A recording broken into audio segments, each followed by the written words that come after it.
just for people that don't know, name and title. Sure, my name is Matt Barnes. I'm the Deputy Chief of Police for the City of Wausau. Right, so you're here at Finance Committee today for the department's 2 new police dogs. What did you need from the Finance Committee for that? Sure, the Wausau Police Department made a decision based on our funding and our experience that we wanted to purchase our new drug detection K9’s from Von Lick Kennels in Indiana.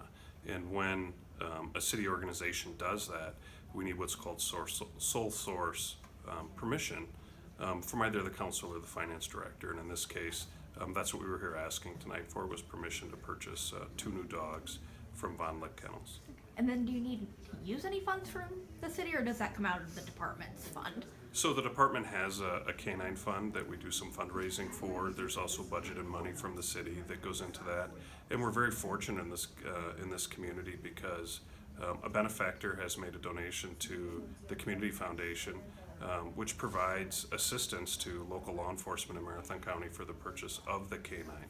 So the expenses, the actual dog and the price of that, and plus the expense of the travel and the lodging, because it's 6 weeks of training, and the associated equipment for each of those dogs. And then, so you already have the dogs, correct?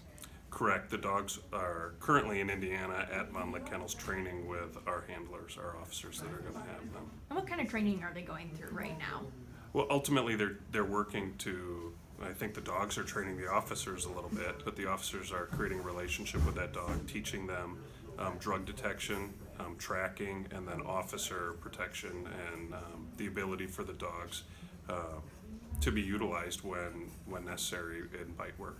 And what exactly do the dogs do when they do come back to the department here in Wausau?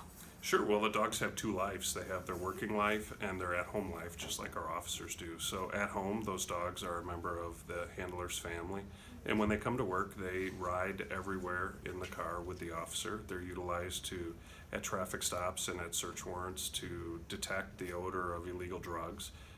They're also used to track when we have people flee from officers, or we have people that are missing or walked away from their homes. And lastly, when an officer is being attacked or someone is threatening an officer, those dogs are utilized to keep our officers safe, and sometimes they utilize bite work to apprehend individuals. And so you actually mentioned in the committee meeting that you had to go to finance because of a mistake. What exactly was that mistake? Sure. Well, I was under the impression sole source approval had already been received. Unfortunately, that wasn't the case. Okay, so then do you need approval from the city council as well, or? Yeah, that's what we were doing here tonight, is to present them with the information. It's important in government that we're transparent with where we spend government funds, and that's the purpose behind sole source rules associated here. And as the council recognized, it just makes sense that when we have someone that's willing to pay for those dogs, with a stipulation that it come from a certain kennel, that's the kennel we're going to go to.